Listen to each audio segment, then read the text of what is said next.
Welcome to your personalized deep dive. You guys sent us a ton of material on this one. Articles, research papers, even, I think some legal stuff got mixed in there. Yeah, you weren't kidding about a mountain of sources. But that's what these deep dives are for, right?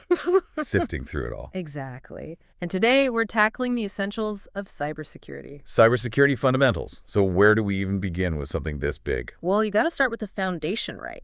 The core principles of cybersecurity. Okay, so like what? What are the core principles we need to understand? Think of it, well, you can't go wrong with the CIA triad. The CIA, like skies and stuff. Not quite. Yeah. In cybersecurity, CIA stands for confidentiality, integrity, and availability. Think of these as the three pillars of any secure system. Okay, that makes more sense.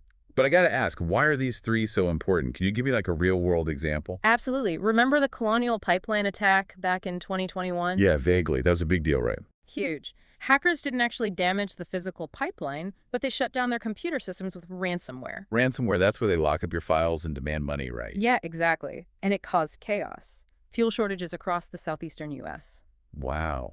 So that's a real-world example of how messing with availability can have a massive impact. Exactly. That attack showed just how vulnerable our infrastructure can be. And it's not just pipelines, right? This applies to everything, like healthcare, for example. Oh, absolutely. Imagine if patient records weren't confidential, or if someone tampered with financial data. Yikes. Yeah. That doesn't bear thinking. Exactly. Those are attacks on integrity, and the consequences could be disastrous. Okay, so I get it. The CIA triad is super important. But how do we actually build systems that uphold these principles? That's where the AAA services come in. Identification, authentication, authorization, auditing, and accounting. Wow, 5 A's. Already lost. No worries. Think of it like this. Say you're logging into your online banking account. First, you enter your username, that's identification. Okay, so you're telling the system who you are. Right. Then you use your password to prove it's really you, authentication. Got it. So like proving you are who you say you are. Exactly. Then comes authorization. The system checks if you're allowed to do what you're trying to do. So even if I'm the right person, I might not have permission to do certain things. That's right. Like, you might be able to view your balance, but not transfer funds without additional authorization. Okay, that makes sense. But what about the last 2 A's? Auditing and accounting. Those sound pretty intense. They're all about accountability. Auditing makes sure that everything you do while logged in is recorded. Ah, so like a digital trail. And accounting links those actions specifically to you. So it's like a security camera and a logbook combined. Every action is tracked and traced back to the user. Precisely. It helps maintain accountability and ensures we can track what happened if something goes wrong. Okay, so we have our core principles and the AAA services to control access. What's next on our cybersecurity checklist? Well, just like building a house, you need a plan, right? That's where security governance comes in. Security governance. So that's like the blueprints for our digital fortress. Exactly. It's about establishing policies, procedures, and guidelines to ensure a secure environment. Policies and procedures. Those can be a bit dry, can't they? Maybe, but think of it this way. A city without traffic laws, building codes, or zoning regulations would be chaos. Right. Total mayhem. Security governance is like creating the rules of the road for the digital world. It sets the standards for how we build, manage, and protect our systems. So it's not just about technology, it's about creating a structured approach to security across the entire organization. Exactly. And just like with city planning, there are different levels of security governance. Different levels. Like, what do you mean? Well, you have strategic plans that set the long-term security vision, tactical plans that outline the steps to achieve that vision, and operational plans that provide day-to-day guidance for implementing security measures. Okay, so it's like a layered approach to security planning with different levels of detail depending on the time frame. Right. It's about creating a roadmap for security that aligns with the organization's overall goals and objectives. That makes sense. But planning is only one part of the equation, right? Mm. We also need to anticipate potential threats and vulnerabilities. You're thinking about threat modeling. It's a crucial part of proactive security. Okay, break it down for me. What is threat modeling exactly? It's about putting ourselves in the attacker's shoes, trying to identify weaknesses in our systems before they can be exploited. So it's like we're playing a game of chess, but with hackers. Exactly. We're trying to anticipate their moves, understand their motivations, and identify potential attack vectors. Sounds intense, but how do we actually do this? Do we just sit around and brainstorm evil schemes? Haha. Well, there are structured methodologies for threat modeling, like STRIDE, PASTA, and VAST. Each has its own approach, but they all involve analyzing systems and processes from an attacker's perspective. So it's not just random guessing. There are frameworks and tools to help us systematically identify potential weaknesses. Absolutely. And a key part of this process is diagramming systems and processes. Diagramming, like drawing pictures. It might sound simple, but it's incredibly helpful. Visualizing data flow and system interactions helps pinpoint vulnerabilities that might otherwise be missed. So it's like creating a blueprint of our defenses and then looking for the weak spots. Exactly. And this applies to all sorts of systems, not just computer networks. We can use threat modeling to analyze business processes, physical security, even software development. Okay, so we have plans, policies, procedures, and even a bit of strategic espionage going on with threat modeling. What else do we need to consider? We can't forget about the human element. Personnel security is a crucial, often overlooked aspect of any security program. The human element, you mean people making mistakes. It's more than just mistakes. Think about insider threats, disgruntled employees, accidental data leaks, social engineering attacks. Oh, right. Even with the best technology, a single careless employee can open the door to a major breach. Exactly. So personnel security starts with careful hiring practices, thorough background checks, security clearances, and ongoing security awareness training. So it's about vetting people carefully and making sure they understand the importance of security. Absolutely. And then there are principles like the principle of least privilege. Principle of least privilege. What's that all about? It means giving users only the minimum level of access they need to do their jobs. So if someone doesn't need access to certain data or systems, they don't get it. Exactly. It might seem restrictive, but it drastically limits the potential damage if an account is compromised. Okay, I can see the logic there. Less access means less potential for damage. What other interesting practices have you come across in terms of personnel security? Believe it or not, mandatory vacations can be a surprisingly effective security tool. Mandatory vacations, how does that help with security? Well, when someone's out of the office, it creates an opportunity to review their activities and potentially uncover any unauthorized actions. Oh, that's clever. It's like a built-in security audit. Yeah, But even with careful hiring and policies, we can't monitor every single action employees take. Is there any way to automate some of this monitoring? there is. User behavior analytics, or UBA, is becoming increasingly important. UBA, tell me more. What is it and how does it work? It uses AI to analyze user actions and identify anomalies that might indicate a security breach. It's like having a digital detective constantly watching for suspicious behavior. Oh, that sounds pretty high-tech. So UBA can help us spot those subtle signs of an attack that we might otherwise miss. Exactly. It's a powerful tool for detecting insider threats and other sophisticated attacks that can bypass traditional security measures. Now, speaking of things that need protection, let's talk about the most valuable asset for many organizations: data. Data security, that's a big one. Before we get into the specifics, I'm curious, what's the most valuable data you personally possess and how do you protect it? That's a great question. It really gets us thinking about data classification. Not all data is created equal, right? Some data is more sensitive than others. Right, so like my social security number is probably more sensitive than my favorite ice cream flavor. Exactly.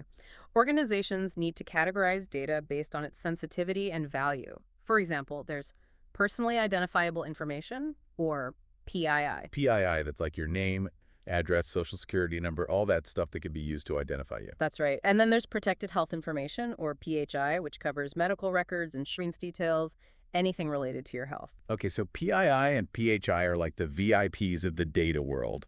Extra protection required. Exactly. And in many cases, there are legal mandates for protecting this kind of data. Legal mandates, you mean like laws? Yes. Regulations like GDPR in Europe and CCPA in the US have strict rules about collecting, storing, and using PII. And EPS sets stringent standards for protecting PHI. Okay, so it's not just about best practices. It's about legal requirements as well. But data isn't static, right? It's constantly being accessed, moved around, processed. How do we protect it throughout its life cycle? You've hit on a crucial point. Data exists in three states: at rest, in transit, and in use. Data at rest is stored somewhere, like a hard drive or the cloud. Data in transit is moving across a network. And data in use is actively being processed by an application. Okay, so the three different stages of the data lifecycle. And I'm guessing each stage requires different security measures. You got it.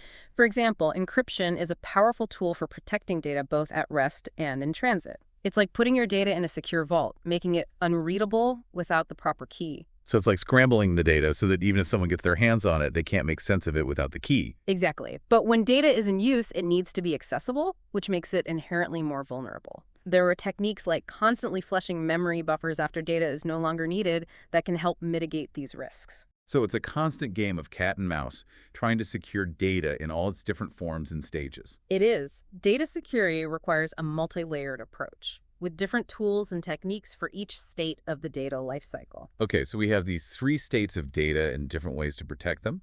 But I have to admit, I've always been fascinated by the idea of encryption. It sounds like something straight out of a spy movie. Haha, it does have that mystique. Cryptography, the art of secret codes, has a long and fascinating history, from simple ciphers to the incredibly complex algorithms we use today. Okay, so is there like a universal code everyone uses for encryption?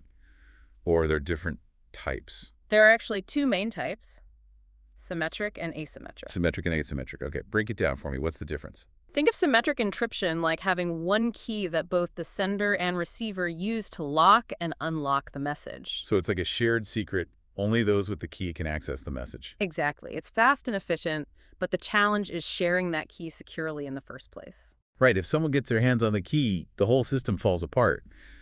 What about asymmetric encryption? How is that different? Asymmetric encryption is really cool. It uses two keys, a public key that can be shared with anyone and a private key that must be kept secret. Two keys. How does that work? If you want to send me a secure message, you use my public key to encrypt it, but only I, with my private key, can decrypt it. So it's like a public mailbox. Anyone can drop a message in, but only you have the key to open it. Exactly. It's much more secure for key exchange since you don't need to share the private key. Okay, so asymmetric encryption solves the key sharing problem. But how do we know those keys are legitimate? Like, how do we prevent someone from creating fake keys and impersonating someone else? That's where the public key infrastructure, or PKI, comes in. Think of it as a global network of trust built on digital certificates issued by trusted authorities. Digital certificates, like a digital passport for keys. You got it. These certificates verify the authenticity of the keys and ensure we can trust the identities behind them. So PKI is like the glue that holds the whole encryption system together, making sure everyone is who they say they are. Exactly. It's happening behind the scenes, but it's a crucial part of secure communication online. Everything from secure websites to email encryption. This is fascinating stuff. Hmm. But sometimes I worry that we get so caught up in the digital world that we forget about the real world. What about physical security? Isn't that still important? Oh, absolutely. Physical security is the foundation of any comprehensive security program. No amount of digital security can protect you if someone walks off with your server. Good point. So we need to think about physical barriers, locks, security cameras, all those traditional security measures. You got it. It's about creating layers of protection, starting with the physical environment. Think about things like site selection. Is the location prone to natural disasters? Is it easily accessible? Right. You don't want to build your data center on a fault line or in a flood zone. Exactly. And then there's the building itself. Modern data centers are like fortresses. I bet. What kind of security measures do they have in place? Oh, everything from reinforced walls and bulletproof glass to sophisticated intrusion detection systems and biometric access controls. Wow, so they're designed to withstand a siege. Pretty much. And it's not just about keeping people out. Environmental controls are crucial too. Environmental controls, like what do you mean? Things like temperature and humidity control, fire suppression systems, backup power generators. It's about creating a resilient environment where systems can operate safely and reliably. Okay, so it's about creating a controlled environment, protecting against both human and environmental threats. But now I'm curious about the digital realm again. We talked about firewalls, but what about the bigger picture of network security? Network security. It's all about defending the digital perimeter, and it's a constantly evolving field. Think of it like a medieval castle with multiple layers of defense. Walls, moats, guard towers, even secret passageways. Okay, I'm loving this analogy. So firewalls are like the castle walls, the first line of defense. Yeah, exactly. Firewalls control what traffic is allowed in and out of the network. They come in different types, but the goal is the same, keeping the bad guys out and protecting the good guys inside. Okay, and what about those guard towers you mentioned? Are those like intrusion detection systems? You got it. Intrusion detection systems, or IDSs, monitor network activity for suspicious patterns and alert security teams to potential attacks. So they're like the lookouts, scanning the horizon for signs of trouble. Exactly. They can't prevent attacks on their own, but they provide an early warning system, giving security teams valuable time to respond. Okay, so we have firewalls and intrusion detection. What about those secret passageways? Are those like VPNs? You're on a roll. A virtual private network, or VPN, creates a secure, encrypted tunnel over a public network, allowing users to connect to a private network as if they were physically present. So if I'm working from home using a VPN, it's like I'm actually sitting in the office. Essentially, yes. Your traffic is encrypted and routed through a secure connection, making it much harder for attackers to intercept or eavesdrop on your data. Okay, that makes sense. VPNs are essential for anyone working remotely or accessing sensitive data from public Wi-Fi. Absolutely. They add a crucial layer of security for protecting data in transit. But remember, even with all these technical defenses, network security is not just about technology. Right. It's also about having policies and procedures in place to guide our actions and ensure everyone is following the rules. You got it. Network security policies are like the rule book for the network, outlining acceptable use, access control, and security measures. So it's like establishing a code of conduct for everyone who uses the network. Precisely. These policies define what you can and can't do on the network, helping to create a more secure and controlled environment. Okay, so policies set the rules of the game. But how do we make sure everyone knows how to play? That's where procedures come in. They provide step-by-step instructions for specific tasks, like configuring firewalls or managing passwords. So it's like having a detailed manual for operating and maintaining a secure network. Exactly. It's about breaking down complex tasks into clear, actionable steps to minimize errors and ensure consistency. Okay, so we have policies to set the rules and procedures to guide our actions. But even with the best policies and procedures in place, sometimes things still go wrong. What happens when, despite our best efforts, a security incident occurs? That's when incident response planning comes into play. It's about having a structured approach to dealing with security breaches, minimizing damage, and restoring systems and data to a secure state. So it's like having a plan for when the alarm bells start ringing. Exactly. And just like with a fire drill, practice is crucial. Organizations should regularly test their incident response plans to ensure everyone knows what to do when a real incident occurs. Okay, so let's break down the incident response process. What are the key steps involved? The first step is detection, realizing that something's wrong. This could be triggered by an alert from a security tool, a suspicious log entry, or even a report from a user who notices something unusual. So it's about being vigilant, constantly monitoring systems and logs for any signs of trouble. What happens once an incident has been detected? The next step is containment, stopping the spread of the attack and minimizing the damage. This might involve isolating affected systems, blocking malicious IP addresses, or even temporarily taking down critical services. Wow, those are some tough decisions. It sounds like incident response requires a delicate balance between protecting systems and maintaining business operations. You're absolutely right. It's about making strategic decisions under pressure, often with limited information. But containment isn't just about technical measures, it also involves communication. Right, because a security incident can quickly escalate into a reputational crisis if it's not handled properly. Who needs to be involved in that communication? It's crucial to notify relevant stakeholders, including management, legal teams, and PR, to ensure a coordinated and effective response.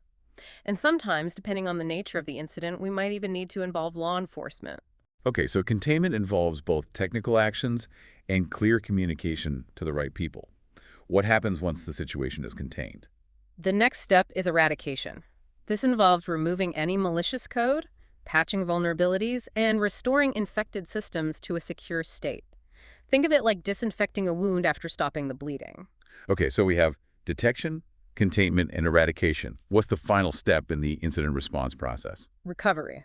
This is where we restore affected systems and data from backups, bring systems back online, and resume normal operations as quickly as possible. So it's about getting back on our feet and minimizing the disruption to the business. Exactly. But recovering from an incident isn't just about restoring systems and data. There's also a valuable learning opportunity here. Right, we need to figure out what went wrong and how to prevent it from happening again. You got it. The final stage of incident response is all about analyzing what happened, identifying the root cause of the incident, and updating security policies and procedures to prevent similar incidents from occurring in the future. So it's a continuous improvement cycle, constantly learning from our mistakes and strengthening our defenses. Precisely. Incident response is an ongoing process, not a one-time event, and it highlights the importance of documentation. Documentation, like writing things down. We need detailed logs of everything that happens on our systems to help us investigate incidents and understand the attacker's actions. Right, those logs are like a digital trail of breadcrumbs, Mhm. helping us retrace the attacker's steps and figure out how they got in. But with so much data being generated, managing and analyzing all those logs must be a massive undertaking. It is. That's where security information and event management systems, or SIMs, come into play. SIEMs, we talked about those earlier. They're like a central command center for security. Exactly. SIMs aggregate logs from various sources, analyze them for suspicious patterns, and provide alerts to security teams. So it's like having a digital detective constantly watching for signs of trouble. Precisely. SIMs are becoming indispensable tools for organizations of all sizes, helping them make sense of the overwhelming volume of security data. This is already a lot to process, and we've only just scratched the surface of cybersecurity. You're telling me. Cybersecurity is a vast and complex field, and it's constantly evolving. I'm sure our listeners are eager to dive even deeper, especially into the more technical aspects of security. I hear you. We've covered a lot of ground in this first part, from foundational principles to incident response, but there's still so much more to explore. We'll be back soon to delve into some of the more technical details, including network architecture, software development, security, and the fascinating world of malicious code. Stay tuned. We'll unpack those topics and show you how they all connect to create a more robust and resilient security posture. Welcome back to your cybersecurity deep dive. Last time we were talking about how SIEMs are becoming essential tools for organizations to manage that huge amount of security data they have. Yeah, trying to make sense of all those logs and alerts, it can be overwhelming. It really can. But just having a SIEM doesn't magically make you secure, right? It's like having a super powerful telescope but not knowing where to point it. Right, you need to know what you're looking for. Exactly. And that's where threat intelligence comes in. Threat intelligence, so that's like knowing what the bad guys are up to. Yeah, think of it as giving your security efforts context and direction. Like, what are the current threats? What tactics are attackers using? What vulnerabilities are they exploiting? Okay, so it's about staying one step ahead of the bad guys, knowing their playbook. Right. And one way to gain threat intelligence is through threat feeds. Threat feeds, what are those? They're basically curated streams of information about current and emerging threats. Kind of like having a network of informants whispering secrets about the bad guys' plans. Okay, I like that analogy. Yeah. So threat feeds give us insights into what's happening out there in the wild west of cybercrime. Exactly. They can be open source, commercial, or even shared within industry groups. The point is to give security teams the intel they need to prioritize their efforts and focus on the most relevant threats. So we have SIEMs collecting data, threat feeds providing context, but knowing about threats isn't enough, right? We need to actively hunt them down. You got it. That's where threat hunting comes in. Threat hunting sounds intense. It is. It's a proactive approach where security experts use their knowledge and specialized tools to actually search for signs of malicious activity that might have slipped past the usual defenses. So it's like being a digital detective, looking for those subtle clues that an attacker might have left behind. You got it. Threat hunters analyze logs, network traffic, system behavior, all sorts of things to uncover those hidden threats and stop them before they can do any real damage. Wow, that sounds like it takes a lot of skill and experience. It does. It's a highly specialized field that's becoming more and more important. But there are tools that can help, of course. Like what? Well, there's something called OR, which stands for Security Orchestration, Automation, and Response. SR, another acronym. Cybersecurity loves its acronyms. It does, doesn't it? But SR is actually pretty cool. It's all about automating those repetitive security tasks, streamlining incident response workflows, making things more efficient. So it's like having a virtual security assistant working 24/7. That's a good way to put it. SR platforms can integrate with a bunch of different security tools, allowing teams to automate things like gathering threat intel, analyzing malware, even containing incidents. Sounds like a real game changer. Frees up the humans to focus on the more strategic stuff, right? Exactly. But speaking of strategic stuff, we've talked a lot about responding to cyber attacks, but what about those bigger disasters? Fires, floods, earthquakes, things that could take down an entire organization. Oh yeah, those are the real nightmares. What do we do about those? That's where disaster recovery planning comes in. Disaster recovery. So that's like having a backup plan for when everything goes sideways. Exactly. It's about ensuring business continuity, even when faced with those really major disruptions. Okay, so how do we even begin to plan for something like that? It seems so overwhelming. Well, a good disaster recovery plan, or DRP, should cover a whole range of potential disasters. Okay. Everything from natural events to those human-made incidents like cyber attacks or power outages. Wow, that's a lot of ground to cover. What are some of the key things organizations need to think about when putting together a DRP? One of the first things is to figure out what your critical assets and systems are, like what absolutely cannot go down without crippling the business. Okay, so like for a hospital, that would be the patient records system, right? Or the life support system. Exactly. And then for each of those critical systems, you got to determine what's called the recovery time objective, or RTO. RTO, what's that? It basically means how much downtime can you tolerate before it really starts hurting the business. Like if the email server goes down, how long can you go without email before it becomes a major problem? All right, some systems are more critical than others. So RTO is about figuring out how quickly you need to get each system back online. Exactly. And then there's the recovery point objective, or RPO. Okay, another acronym. What's RPO all about? RPO is all about data loss. It's about how far back in time can you go without losing critical data. Like, if you lose a day's worth of transactions, is that a major problem, or can you recover from that? Right, so RPO is about figuring out how much data loss you can live with. Exactly. Once you have your RTOs and RPOs defined, you can start thinking about your recovery infrastructure. Recovery infrastructure, what's that? It's all about where you're going to run your systems if your primary data center goes down. Do you need a hot site, a warm site, a cold site, or maybe a cloud-based solution? Whoa, hold on. Hot site, warm site, cold site. Oh, I'm getting lost in all the terminology. no worries. It's pretty straightforward. A hot site is basically a fully equipped duplicate of your primary data center, ready to go at a moment's notice. So it's like having a spare data center just waiting in the wings. Exactly. A warm site is kind of in between. It's partially equipped, so it can be brought online quickly, but it might take a little bit of setup. Okay, so it's like a partially furnished apartment. You just need to bring in a few things to make it livable. Haha, that's a good way to put it. And then a cold site is basically just an empty shell. It has space and basic infrastructure, but needs a lot more work to get operational. So like an empty warehouse. You got to build everything from scratch. Pretty much. Each option has its pros and cons, of course, depending on your budget, your RTO and RPO requirements, and the complexity of your systems. Okay, so we have hot sites, warm sites, cold sites, and then there's the cloud, right? You got it. Cloud-based disaster recovery is becoming more and more popular, leveraging the flexibility and scalability of the cloud to spin up virtual resources quickly if needed. So it's like having a virtual backup data center in the cloud, ready to go whenever you need it. Exactly. But no matter what type of recovery infrastructure you choose, backups are absolutely crucial. Right. Backups are like our insurance policy, making sure we can recover our data if the worst happens. You got it. A good rule of thumb is the 3-2-1 rule. 3-2-1 rule. Sounds intriguing. It means keep at least 3 copies of your data on 2 different types of media with 1 copy stored offsite. Okay, so like 1 copy on your computer, 1 copy on an external hard drive, and 1 copy in the cloud. Exactly. That way, even if a major disaster strikes your primary location, you still have multiple backups to recover from. Smart. But for databases, it's even more complex, right? I mean, you can't just back up the entire database every time something changes. You're right.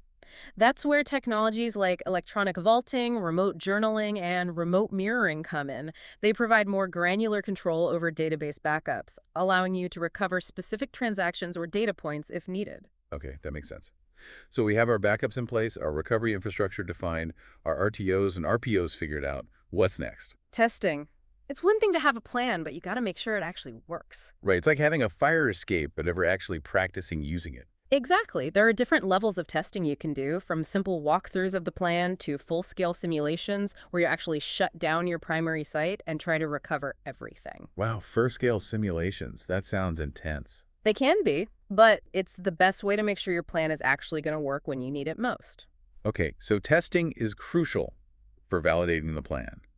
But even with the best laid plans, sometimes things still go wrong, right? Cyber attacks happen, data breaches occur, systems fail. What happens when, despite our best efforts, those bad things happen? Well, then it's time to shift gears and move into investigation mode. Investigation mode. So like CSI Cyber. Haha, kind of. When a security incident happens, the first priority is to contain it, of course, stop the bleeding, so to speak. Right, minimize the damage and prevent the situation from getting worse. Exactly. But alongside that containment effort, you also need to start gathering evidence. Evidence. What kind of evidence are we talking about? It could be anything: log files, system snapshots, network traffic, malware samples, emails, even social media posts. Anything that might help us understand what happened, who was responsible, and what data was affected. So it's like a digital crime scene where every bit of data could be a crucial clue. Exactly. And just like with a real-world crime scene, you need to handle that digital evidence carefully, following strict procedures to make sure it's admissible in court. Right, so you can't just go poking around willy-nilly. You need to follow proper forensics procedures. You got it. But cybersecurity investigations come with their own set of challenges, of course. Like what? Well, for one thing, the sheer volume of data can be overwhelming. Modern systems generate a ton of logs and other digital I artifacts. bet. Sifting through all of that to find the relevant clues must be like finding a needle in a haystack. It can be. And then you have attackers who are actively trying to cover their tracks. Right, they're not just going to leave a neat little trail for us to follow. Exactly. They use encryption, data obfuscation, log wiping, all sorts of techniques to make it harder for investigators to piece together what happened. So it's like a digital detective story, with both sides constantly trying to outsmart each other. That's a great way to put it. And it's why cybersecurity investigations require a unique blend of skills. You need that technical expertise, of course, but you also need those sharp investigative instincts and a deep understanding of the legal and ethical implications of all this digital evidence. Wow, it sounds like a pretty demanding field. It is, but it's also incredibly important because when things go wrong, we need those skilled investigators to help us understand what happened, hold the responsible parties accountable, and learn from our mistakes. Right, so we can improve our defenses and prevent those attacks from happening again. But this whole deep dive has really highlighted just how broad and complex cybersecurity is. It's so much more than just firewalls and antivirus software. You're absolutely right. It's a constantly evolving field that touches pretty much every aspect of our digital lives. From the technical details of how networks work to the legal and ethical considerations of data privacy and security. It's mind-boggling, really. And with technology becoming more and more integrated into everything we do, the importance of cybersecurity is only going to increase. No doubt about it, Yeah. which is why we need more skilled and passionate people to join this field. It's challenging, it's rewarding, and it's constantly pushing the boundaries of what's possible. Okay, so we've explored the world of threat intelligence, disaster recovery, and even gotten a glimpse into the fascinating world of cybersecurity investigations. Hmm. But now I'm curious about the software itself. All those systems and applications we're trying to protect, they don't just magically appear, right? You're right. And actually, a lot of security vulnerabilities come from flaws that are introduced during the software development process itself. So it's not enough to just try to protect systems after they're built. We need to build security into the very foundation of the software. Makes sense. So how do we do that? That's where the concept of secure software development lifecycle, or SSDLC, comes in. SSDLC, another acronym. Okay. What is it? It's all about integrating security practices into every single stage of the software development process, from the initial design and planning phases all the way to coding, testing, deployment, and even maintenance. Okay, so security is baked into the process from the very beginning. Sounds good, but what does that actually look like in practice? Well, one of the first things is defining security requirements during the planning phase, like what are the potential threats to this application? What data needs to be protected? Are there any specific regulatory requirements we need to meet? So you're thinking about security risks before you even write a single line of code. Exactly. It's much easier and cheaper to address security issues early on in the process than it is to try to fix them later. Right, it's like building a house. It's much easier to add insulation during construction than it is to try to retrofit it later. That's a great analogy. So once you have those security requirements defined, you can start thinking about secure coding practices. Secure coding practices. What are those? It's about training developers to write code that is resistant to common attacks. Things like buffer overflows, SQL injection, cross-site scripting, those kinds of vulnerabilities. Okay, I'm going to need you to break some of those down for me. What's a buffer overflow exactly? Imagine you have a container designed to hold a certain amount of water. A buffer overflow is like trying to force more water into that container than it can handle. The extra water spills over, potentially damaging things or disrupting the system. So it's like a digital dam bursting. That's a good way to think about it. And in software, this can allow an attacker to execute malicious code. Now, SQL injection is a bit different. It's about tricking a database into revealing information it shouldn't. So it's like sneaking a peek at something you're not supposed to see. Exactly.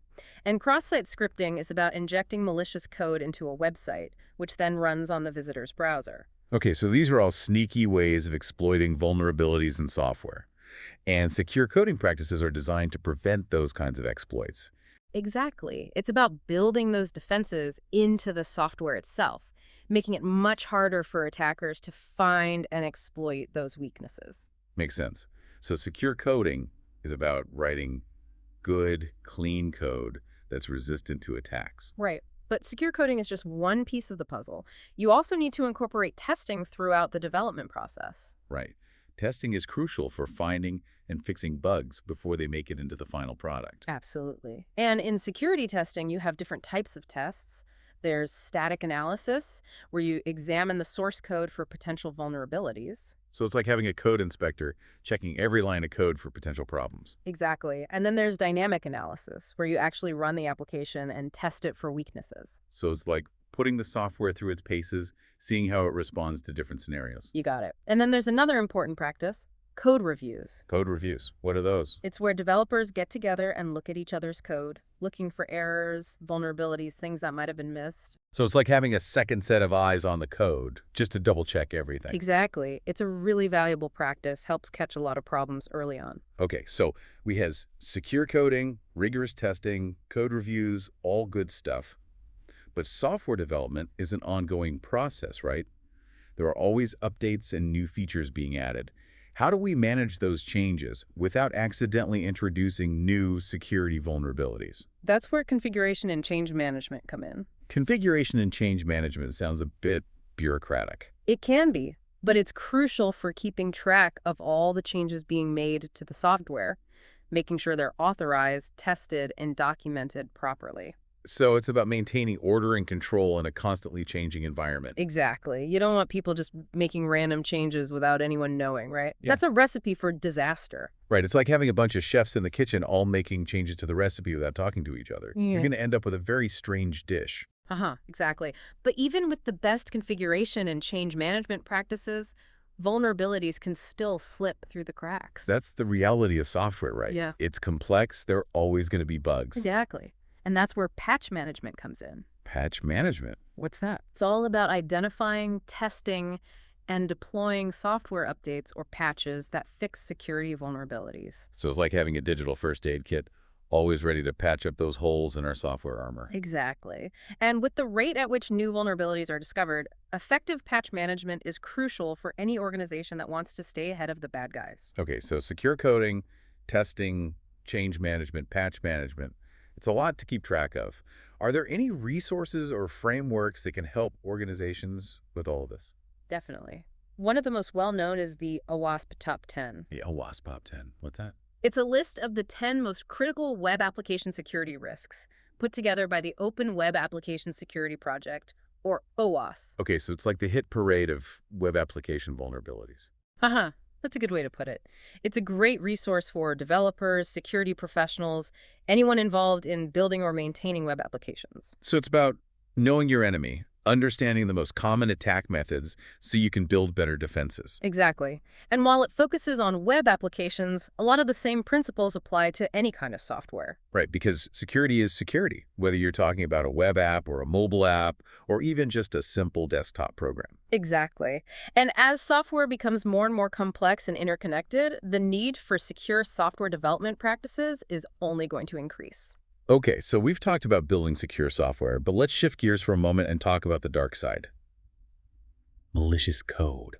Cue the scary music. This is where things get a bit creepy, right? It can be, But it's important to understand the threats, right? So malicious code, or malware as it's often called, is basically software that's designed to do bad things. Bad things, like what? Oh, all sorts of things. Steal data, disrupt systems, spy on your activity, even take control of your computer. Yikes. So, like, viruses? Viruses are one type of malware, yeah. They attach themselves to legitimate files and spread when those files are executed. So it's like a digital hitchhiker, tagging along and spreading to other systems. That's a good way to put it. And they can be very sneaky, hiding in seemingly harmless files. Right, like you open an email attachment and bam, you've been infected. Yeah. What about worms? I've heard of those too. How are they different from viruses? Worms are a bit more independent. They don't need to attach themselves to other files to spread. They can replicate and spread on their own, often exploiting vulnerabilities in networks or operating systems. So they're like little digital gremlins running around causing havoc. Uh-huh. Yeah, that's a good way to picture them. And they can spread incredibly quickly if you're not careful. Okay, worms sound pretty scary. Yeah, What about Trojans? Those are the ones that hid inside a giant wooden horse, right? that's right. And just like their namesake, Trojan malware disguises itself as something harmless, like a game or a useful utility, but secretly carries a malicious payload. So you're tricked into letting the enemy inside the gates. Exactly. Once a Trojan is installed, it can do all sorts of nasty things. Steal your passwords, spy on your activities, or even give an attacker remote control of your computer. Okay, so we have viruses, worms, and Trojans, all pretty nasty pieces of work. What about ransomware?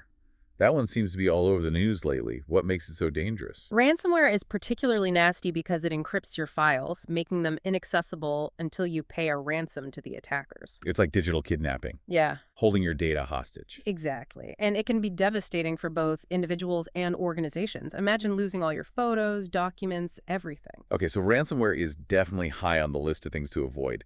What about spyware?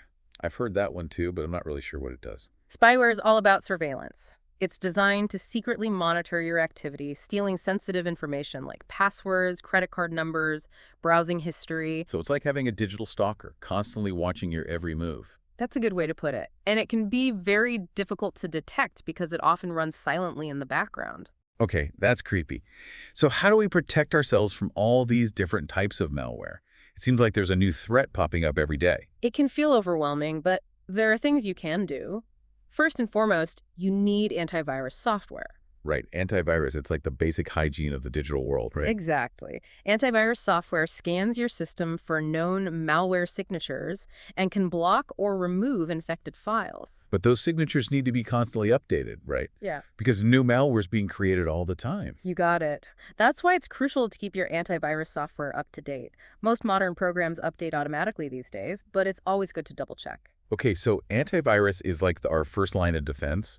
What else can we do to protect ourselves? Well, a lot of the things we've already talked about help. Firewalls, intrusion detection systems, strong passwords, multi-factor authentication, secure configurations. Right, all those layers of security working together. Exactly. But one of the most effective things you can do is simply to be aware of the threats. So like not clicking on suspicious links or opening attachments from people you don't know. Exactly. That's a big part of it. Security awareness training can help educate users about common attack methods, like phishing and social engineering. So it's about training people to be more cautious and security-minded in their online activities. Right. Because at the end of the day, the human element is often the weakest link in the security chain. Makes sense. But even with the best preventative measures, sometimes those attacks still get through. So what happens then? What do we do when there's a breach? That's when incident response comes into play. Remember, we talked about it earlier in the context of disaster recovery. Yeah, having a plan for when things go wrong. Exactly. But incident response for a cyber attack is a bit different. How so? Well, for one thing, you have the whole investigation aspect. You need to figure out what happened, how the attackers got in, what data they accessed. So it's like a digital forensics investigation. Exactly. You're collecting evidence, analyzing logs, trying to retrace the attacker's steps. And I bet there are legal and regulatory considerations as well, right? Like, if customer data was compromised, you might need to notify the authorities. You're absolutely right. Incident response for a cyber attack can get pretty complex, involving legal teams, PR teams, law enforcement, all sorts of stakeholders. Sounds intense. It can be, but it's a crucial part of cybersecurity Because when those attacks happen, you need to have a plan for responding quickly and effectively. Right, to minimize the damage, recover your systems, and hopefully learn from the experience so you can prevent it from happening again. Exactly. And that brings us back to something we touched on earlier, the importance of documentation. Right, those logs and records that can help us understand what happened during an attack. Exactly. Having detailed logs of everything that happens on your systems is crucial for incident response. It's like having a security camera recording everything that goes on. So we can go back and review the footage to see how the attack unfolded. Exactly. And that's where those SIME systems we talked about earlier come in handy. They can help us aggregate and analyze those logs, looking for suspicious patterns. So it's like having a digital detective constantly reviewing the security footage, looking for those subtle clues that might indicate an attack. That's a great way to put it. SIMEs are becoming essential tools for incident response, helping organizations make sense of all that data and respond more quickly and effectively to threats. Okay, so we've talked about threat intelligence, disaster recovery, incident response, even a bit of digital forensics. It's a lot to take in. It is. Cybersecurity is a huge field, and we've only just scratched the surface. But hopefully, this has given you a good overview of the key concepts and challenges involved in protecting our digital lives and assets. I know I've learned a ton, and I'm sure our listeners have too.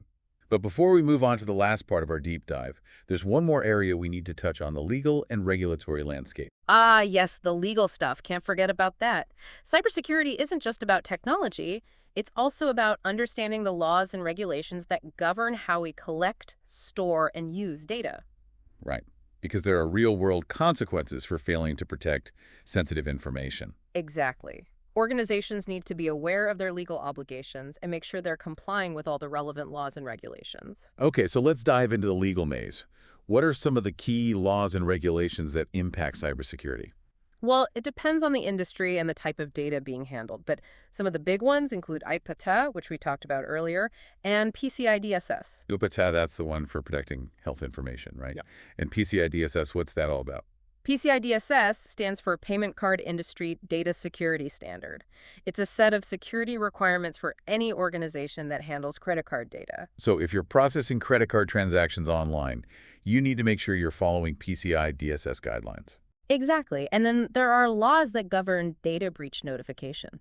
Like if you have a security breach and customer data is compromised, you might be legally obligated to notify those customers. So it's not just about protecting data, it's also about being transparent and accountable when things go wrong. You got it.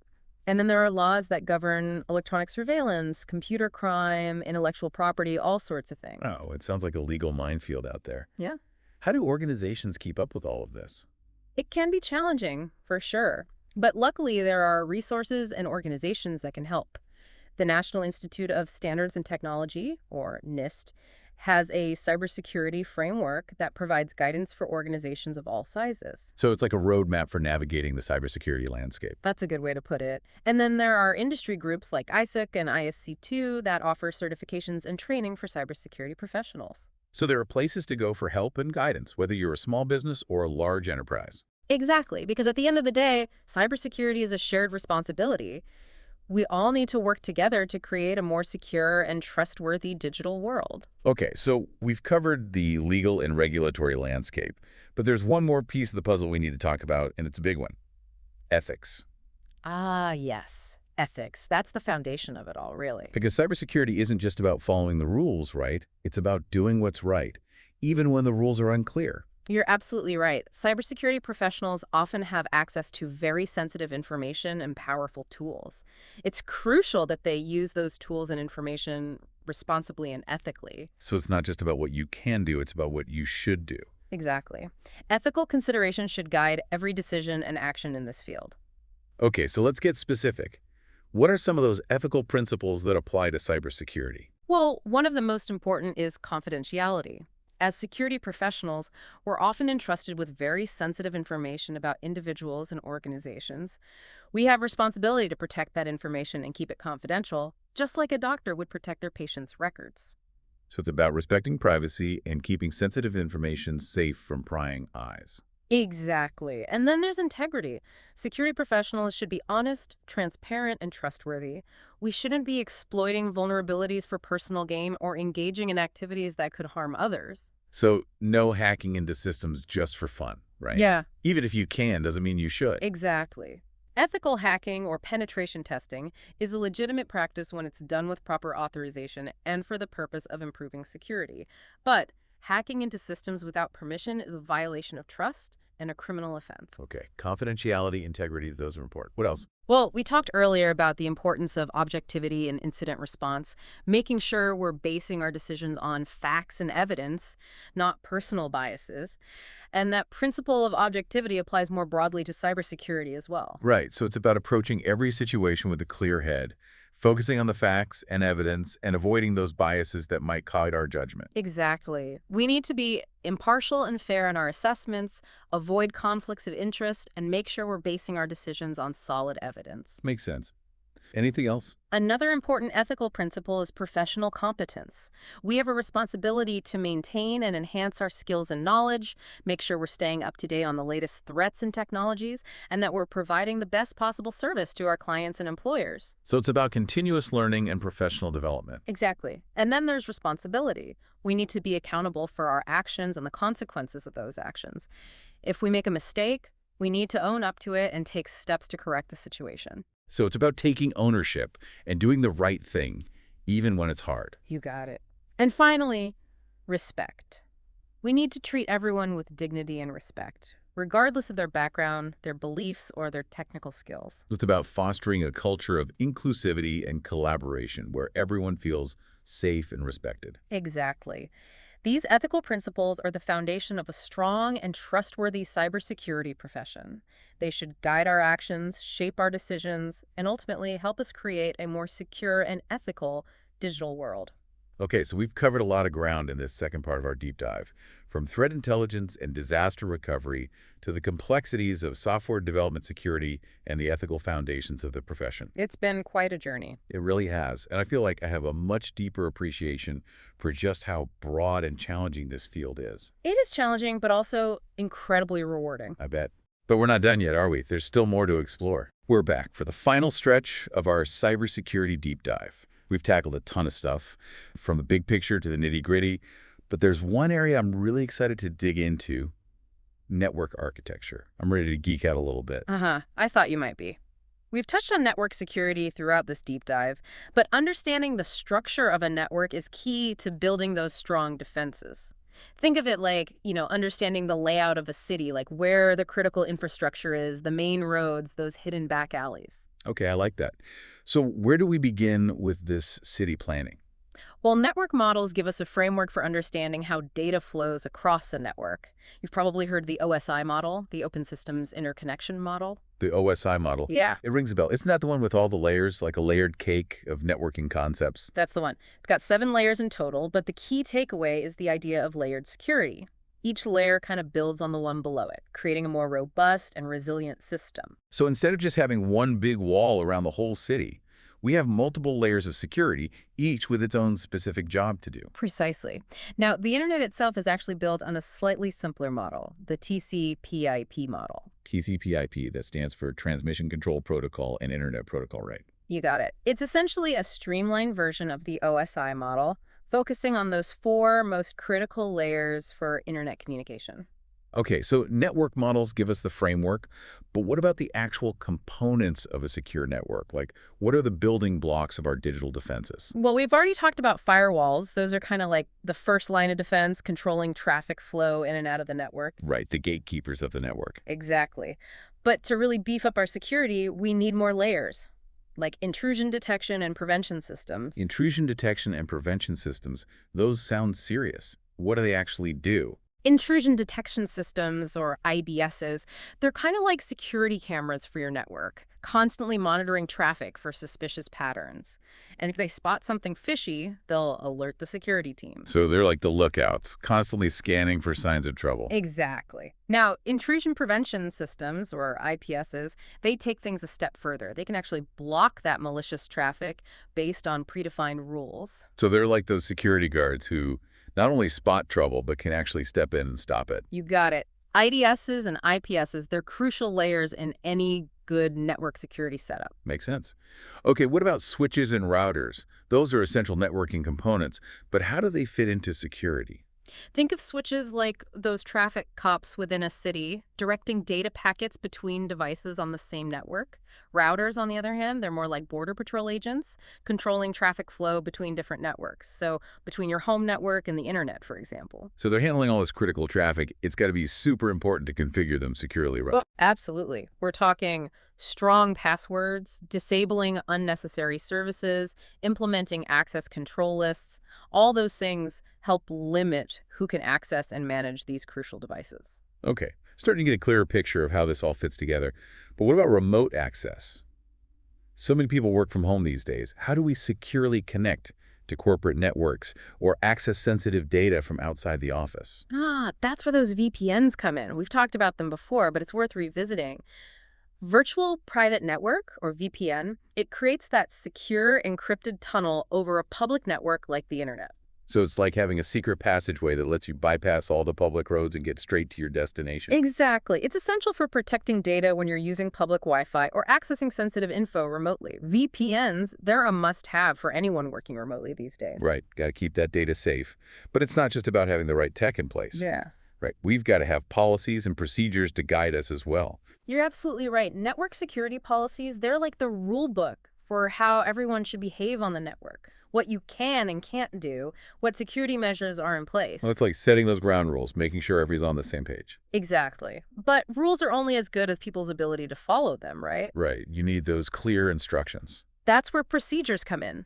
They give those step-by-step instructions for specific tasks like configuring firewalls, managing passwords, responding to those security incidents. Think of it like a detailed manual for operating and maintaining a secure network. Got it. So strong policies, clear procedures, and all the right tech working together, that's what it takes to create a truly secure network. You're getting it. And of course, this all needs to be regularly reviewed and updated as technology changes and those new threats pop up. Cybersecurity, it's a never-ending journey. It really is. But hopefully this deep dive has given you a good foundation, those core concepts and principles to navigate this ever-changing world. I know I've learned a ton, and I hope our listeners have too. Me too. It's been great chatting with you about all this. Likewise. So for all you cybersecurity enthusiasts out there, keep learning, keep exploring, and most importantly, stay secure. Couldn't have said it better myself. And that wraps up this episode of The Deep Dive. Be sure to join us next time for another fascinating exploration. Until then, keep those digital defenses strong.